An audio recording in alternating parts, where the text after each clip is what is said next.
আসসালামু আলাইকুম ওয়া রাহমাতুল্লাহি ওয়া বারাকাতুহু। সুপ্রিয় দর্শক, আশা করছি আপনারা সকলেই ভালো আছেন। আলহামদুলিল্লাহ, আল্লাহর অশেষ রহমতে আমিও ভালো আছি। যাই হোক, আমরা সকলেই অবগত আছি যার কিছুদিন পরেই আমাদের পবিত্র ঈদুল আজহা অর্থাৎ কুরবানির ঈদ। আমাদের এই ঈদে আমাদের একটি গুরুত্বপূর্ণ ইবাদত যেটি হচ্ছে কোরবানি করা, যেটি মালিক নিসাবের ওপর ওয়াজিব রয়েছে। তো আজকে একটি গুরুত্বপূর্ণ মাসআলা নিয়ে ইনশাআল্লাহ আপনাদের সম্মুখে আলোচনা করব। আপনারা ভিডিওটি না স্কিপ করে পুরোপুরি ভিডিওটি দেখবেন। আল্লাহ পাক আল্লাহ তাআলা কুরবানি করার আদেশ দিয়েছেন। সর্বপ্রথম আমরা জানব যে কুরবানি কাকে বলা হয় বা কুরবানি কী জিনিস।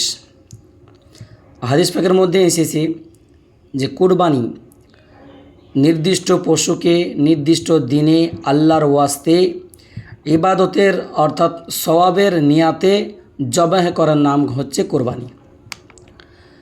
তাহলে কুরবানি করার জন্য প্রথমে আমাদেরকে নিয়াত রাখতে হবে যে আমরা যেন আল্লাহ পাক আল্লাহ তাআলার নৈকট্য লাভ করতে পারি, এবং সওয়াবের নিয়াতটি আমাদেরকে রাখতে হবে।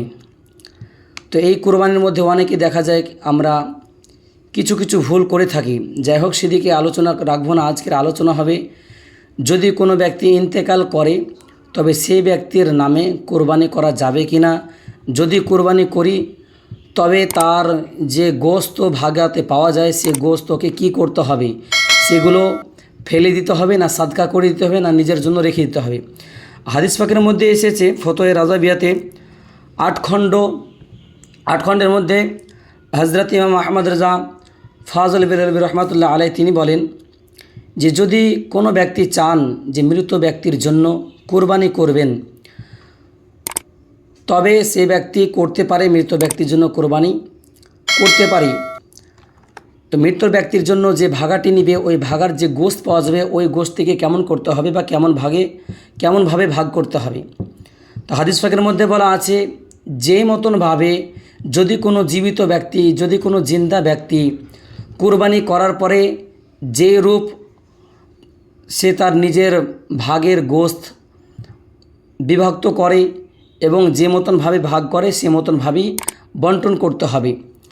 যেমন মৃত ব্যক্তির নামে কোরবানি করার পরে তার ভাগে যে গোষ্ঠী পাওয়া যাবে ওই গোষ্ঠীকে 3 ভাগে বিভক্ত করতে হবে। 1 ভাগ নিজের জন্য রাখতে হবে, 2য় ভাগ আত্মীয় স্বজনকে দিতে হবে, আর 3য় ভাগ সেটি হচ্ছে ফকির মিসকিনকে দিতে হবে।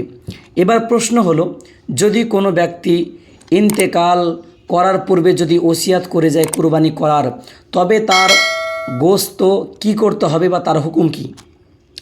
হাদিস পাকের মধ্যে বলেছেন হযরত ইমাম আহমদ ফাজল বেরলভী রহমাতুল্লাহ আলাইহি তিনি হাদিসের মধ্যে লিখতেছেন ফতোয়ে রাজাবিয়াতে 8 খণ্ডের মধ্যে এটি লিপিবদ্ধ আছে।